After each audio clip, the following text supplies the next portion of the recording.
What's up, everybody? Welcome to the Ted Jones World Podcast. Today, we have a very special guest. Look at this lovely man on the screen with me, Steve Driscoll from the Steve Driscoll Show. Steve, how are you, man? I'm good, man. How are you? I'm excited to get you on, man. How is everything in Brooklyn over there? Everything's great. I mean, it's not raining, but it's cloudy. I kind of like it. Fall's here. I feel good, man. I feel good. Where were you this summer? We were just talking about how you moved from Hoboken to Brooklyn. I was in Hoboken, and then I moved to Brooklyn on August 1st. So, guys, I found Steve, I guess, for the most part, on TikTok. This is a friendship that started on TikTok, and then got involved with Steve's Instagram. And you've been doing your podcast for what, like about a year now? Like a year, but I really started doing it consistently in February. So, 6 months, I guess. Okay, cool, man. So we were just talking about how you do kind of have a podcast co-host. I myself, or you guys listening, watching in the past, we've had two co-hosts in the past. We had producer Pat initially, who was helping with putting everything together behind the scenes. And then we had Peter Moran, who was also on the podcast couch with me. It's easier when I'm able to bounce off ideas or just topics of conversation in general on. Do you do episodes when it's just you?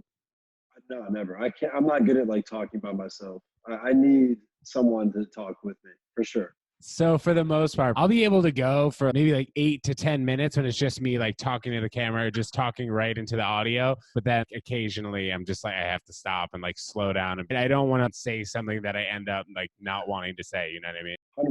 100%. I'm happy to be on your show where there's no pressure on me to think of shit. Yeah, totally, dude. You can exactly. I told Steve before this, I was like, dude, if you say anything you regret saying, we'll cut it out. But I'm sure you won't, man. Yeah, I do that with my guests too. I'm like, don't worry, nothing bad's gonna happen. Yeah, exactly. We won't make you look too dumb.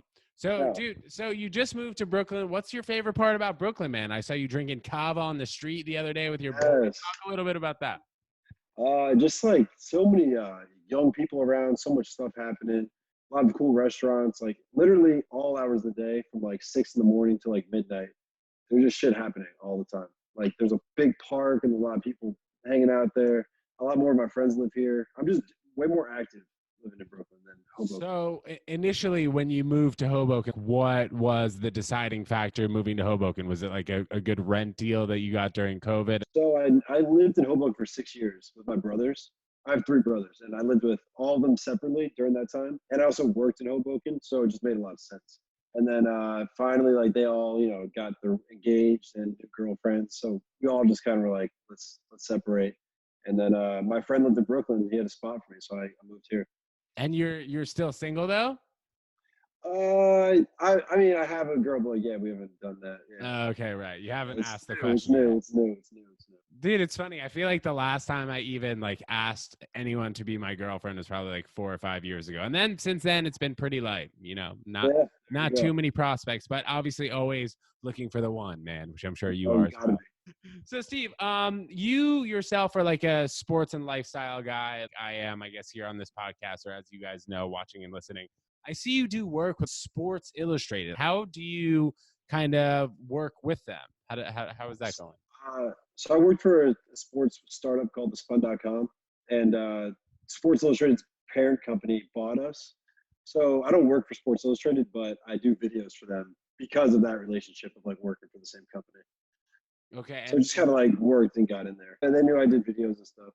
Right. And for the most part, what's the sport you follow the most? Baseball or football? Probably the NBA, but okay. But I also watch the NFL. I'm watching the Buccaneers, Cowboys tonight for sure. Dude, so in one of your YouTube videos, I'm pretty sure I saw a candle of Tom Brady. Was that right? Yeah, I think it was my brother's friend's candle, but it's still in my old car. Dude, so I have the same one up here. I have Kris Jenner. I actually got this for one of my buddies who was on the podcast. Never ended up giving it to him, but I just have a Kris Jenner saint candle there. And it says, "You're doing great, sweetie." It's fresh. You gotta light it up. Yeah. Oh, yeah. You're right. I do. I actually still have not used it yet. So, I saw a hilarious episode of your podcast with Joe. Is it Joe Facone? Yeah, that's how you pronounce it. Yeah. Okay. So the king of Jersey Shore, also a conspiracy theorist, I guess, doesn't really believe in dinosaurs. So for the most part, I guess the vibe on your show kind of is similar to what we got going on here, no? It's just like shooting the shit, I guess. And like, I try to find topics that I think will get traction on the internet. But yeah, like if someone asks me like what my show's about, I don't know what to tell them. I really don't. Dude, that's funny. For the most part, like I kind of have the same thing. It's like shooting the shit, lifestyle, maybe a little not financial advice, but financial talk. You know what I Yeah, mean? yeah, yeah, yeah, yeah. So General stuff that like, people can always talk about. yeah, Like yeah, friends. exactly. Like just normal conversations. I found you on TikTok, like I was saying earlier. Some of the questions that you've had, like the would you rather's, are pretty funny. It seems like you like obviously do one of them. What was it? It was like the Randy Johnson once a year having them throw a fastball at your moving body. What would that was that? Would that be from like 60 feet away for 10 mil? I imagine like if you're thinking of a hypothetical, you're thinking like baseball mound distance for sure. I think it was 30 mil, but yeah. Yeah, Something that I would definitely do. And then also is like eat pizza or never eat pizza again or $1,000,000. yeah. I'm a big. I would always take the money in all these situations. I'm this. I can give up this shit. I can give you the money. So I'm in that situation. I'm a vegan, so I'd give up the pizza. But have you seen this meme going around? It's like $500,000 or a dinner with Jay-Z. Have you seen I that saw floating that. I around? was talking about it last night. Yeah. So what are your thoughts on it? Take the money. Jay-Z's not gonna give you enough where you're gonna get rich. It's hilarious. And then like one of the explaining points was from like a finance guy. He's like, Jay-Z will give you the like ambivalence to make your brand worth whatever it is. It's like Jay-Z would tell you to take the 500K, man. He would tell you to work hard. Yeah, he'd tell you to take the money for sure. Yeah. He'd be The like, only thing Jay-Z yo, can do is work hard. Like, yeah, literally. He's like, "Why am I standing here, dude? You should have taken the 500K." So, in one of your episodes, man, I also heard that you did like a date on your podcast. no, no, no, no. All right. No, no, no, no. I met a comedian on Hinge and she came on the podcast.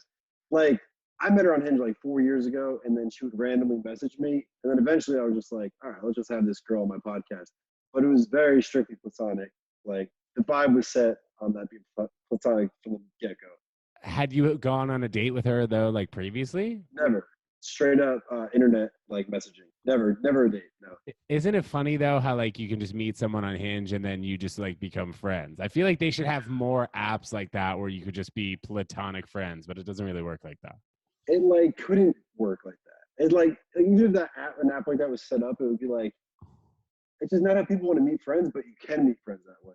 It almost has to happen by accident. How did it happen? Explain. Like us be she like we matched once, like talked for a little bit, and then like 6 months later she would message me being like, I miss you. And I thought that was funny. And then like every like few months she did it for years. So eventually I was just like, all right, let me look into this person. She's a comedian. I just started my podcast. I'm like, this would be like a first real guest I could have. And I was like, I'm just trying to get better at becoming a host. So I was like, I need a stranger on. So I hit her up. Nice, man. Good move. Yeah. So, talking about comedy shows, we got to get you to a Ted Jones comedy show. If you guys were at the last show last Thursday, it was a blast. Thank you, everyone, so much for coming. After the hurricane, man, where were you during this hurricane? Because like the show was in a basement type, and I thought it was going to be under 4 feet of water. Shit. Did it was it coming through the doors? No, it was like it ended up being all good. I live pretty close to the theater that I was at Asylum NYC in Chelsea. So I went to the gym, which is like close by to the theater also that morning. And the lady opened the door up. She's like, I just called my boss. It's a nightmare down there. So apparently the gym was underwater, but the theater that was close by was totally fine. Art over athletics. That's what that is right there. Yeah. I don't know. But yeah, I like comedy shows. I got to go to one. I would definitely go to one. Especially since you're in Brooklyn, you're close by, man. But getting back to where were you during this hurricane? I was just in my apartment, so I didn't really know how intense it was. Like my roommate went out to a bar, and he texted me being like, "Yo, it's raining hard." Like I was asleep, and then the next day I woke up. There was no flooding around here, so I didn't quite know how bad it was until, like, a bunch of people texted and stuff. It's interesting, man, because like there are just some parts that didn't really see it at all. There was I'm not sure if you saw this video, 3 blocks away from my apartment at the one train station, there was just water gushing through. You really don't feel it in some buildings. It's the lay of the land, whatever. And then other suburban parts of Brooklyn and New Jersey was really affected and are still fucked up, Yeah, Hoboken gets fucked up by rain. But a Hoboken? regular rainy day, Hoboken's flooding. It's just they have bad infrastructure. Interesting. It's also because you guys are like right on the water, no? Yeah, it's probably a combination of things, but it's So, terrible. so where were you traveling from the most? Like when you go on the PATH train to, I guess in the past with Hoboken, would you go to Manhattan a bunch? Yeah, I'll go out in Manhattan a bunch, and my current roommate lived in Brooklyn already, so we'd go out in Brooklyn a lot too, but definitely mostly Manhattan. I would say downtown, So where in Brooklyn are you? Greenpoint on the border of Williamsburg. Very nice, man. So my sister actually lived close by to the I guess I won't say the exact address, but like the Manhattan Avenue G train. Is the Manhattan Avenue right there? There's Manhattan Ave. Yeah, there's a lot going on there. It's pretty Polish, huh? I think yeah, I think it definitely is. You know, like I guess like I'm not that observant. I don't notice those things, but like I've been told that. I've been told it's very Polish. A lot of Polish signs all over the place, rather. I'm sure. Yeah, It's definitely become like for the most part like infiltrated with like a lot of young American people though, for sure. absolutely, definitely. What's your favorite spot in Greenpoint? Like how long have you lived in Brooklyn for? I've lived in Brooklyn. I actually moved here August 10th, so less than a month. Wow. All I right. like Emily's Pork Shop. They got the best chicken cutlet sandwich I've ever had in my entire life. Emily's Very Pork good. Shop. All right, Yeah, guys, it's good noted. as hell. Try that out in Greenpoint. Yeah, $10. Not bad, right?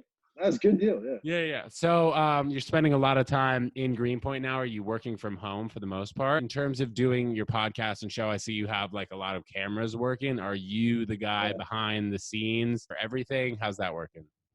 Yeah, I set everything up, and then I'm the editor too, which is why it takes so damn long to make these things. Like, there's just so many tasks, and I often fuck up things. Like my newest episode, one of the cameras went out, but yeah, I kind of just set it all up. Technical difficulties, right? That was it. That was one of the episodes. Yeah, How many cameras do you have going on your show like at a time? Is it three? 3 cameras. Yeah, Okay. three And cameras, 3 mics, 4 lights. Yeah. do you have a background in production at all? I took like one class in college that didn't. No, honestly, I kind of just taught myself, but like I learned how to record on microphones in college. One class. Yeah, Didn't me do too, well in that bro. class. I Yeah. was a journalism major. So like I kind of learned like the back end, but when it came to editing shit, man, I was like any group kind of project that we were doing, like I would do my best to do everything else like besides the editing. And Yeah. then like after I kind of stopped working with the first co-host rather, who was like doing the production side, I really had to learn everything. It was definitely a lot of trial and error in terms of like, okay, will this work? Each time I got like a little bit better at it. I don't know if you wear contacts. Do you wear contacts in your eyes? I do. I do. I So do. like I remember each eye used to take me like 45 minutes, and then it was like it took 30 minutes, and then from there you finally figured it out. You know, you don't just need to like have somebody even helping you or putting it on your eye Yeah, or whatever, yeah. you know. And it's So a lot it's less scary when you do it. Yeah. yeah, totally. So, in terms of putting everything together, do you have a set schedule per week when you're releasing episodes? And then, you know, I think it's just interesting for people to hear, you know, the both of us were doing, I'd say I'm doing almost 100% of the work just behind the scenes, and it sounds like you are too. But just getting to know kind of everything in your whole production process, I guess it'll become easier when I know like what I'm looking for in terms of somebody being able to put things together. You know what I mean? Yeah. Basically, the hardest part is getting a guest because like I want to make it worth my while. But yeah, I just like kind of set up tripods and a camera, and then I kind of set up all the equipment, and then I'll have my guests come like a few hours later, and then I usually have them like help me like I'll be like, yo, sit down in that chair, like I'll frame you up, stuff like that. How's your roommate handling it? He doesn't mind that. Are you using the living room for recording and stuff? No, so we're actually a 2-story apartment, so it's like I have my own space right now. Yeah.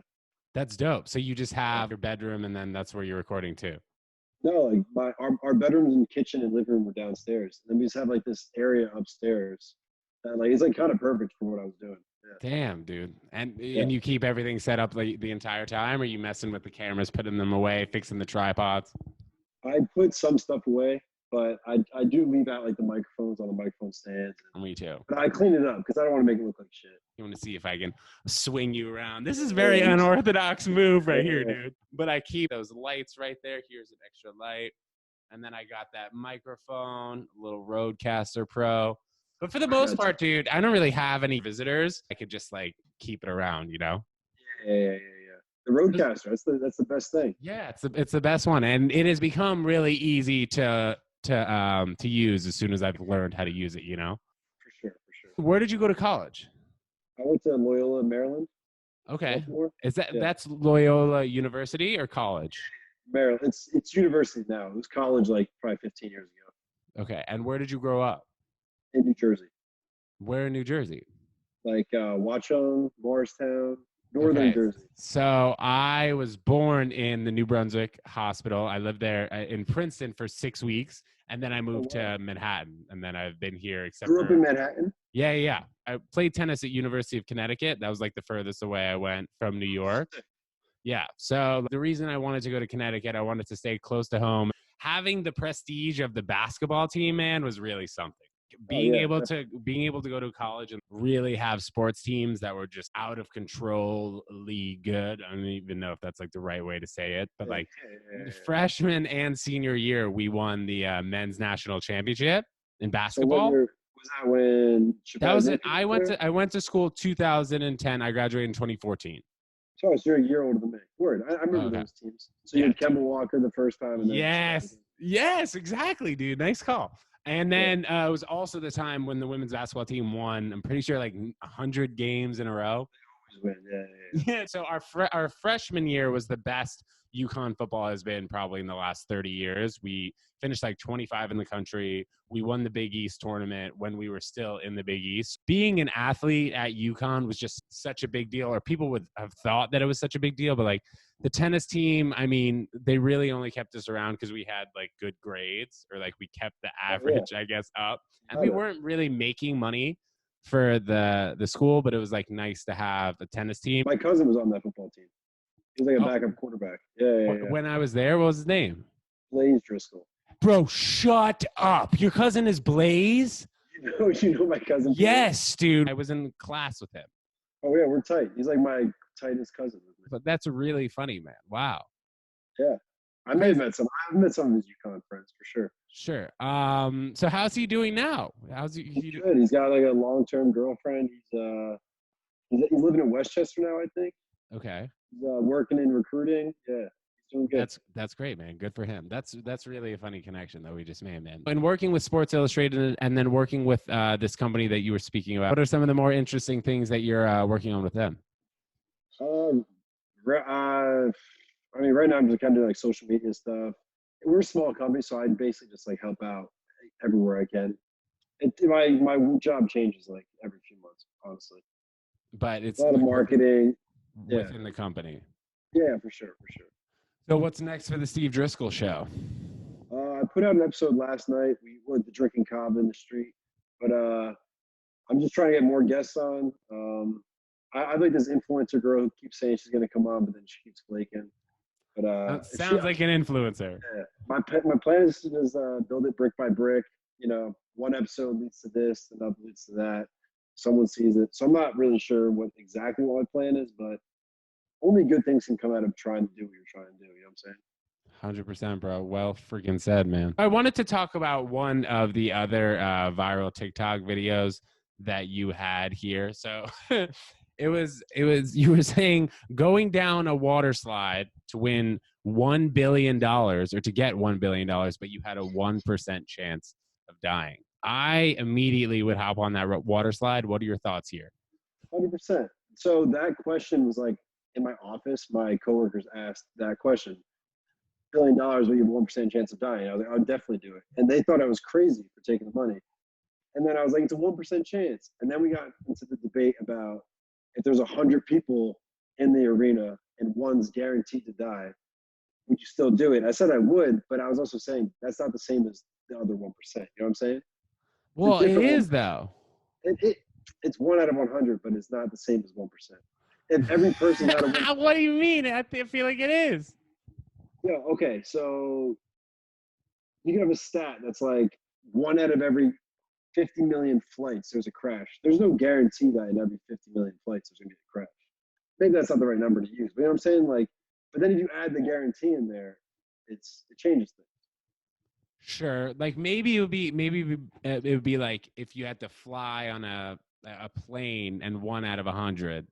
Yeah, I'm like Maybe trying to that's think of a different. good analogy without saying anything like fucked up. But like and like all right, one out of every like let's say one out of every 1,000 men get a certain disease. It doesn't mean you get 1,000 men in a room that they're all going to get that one's going to get that disease. You know what I'm saying?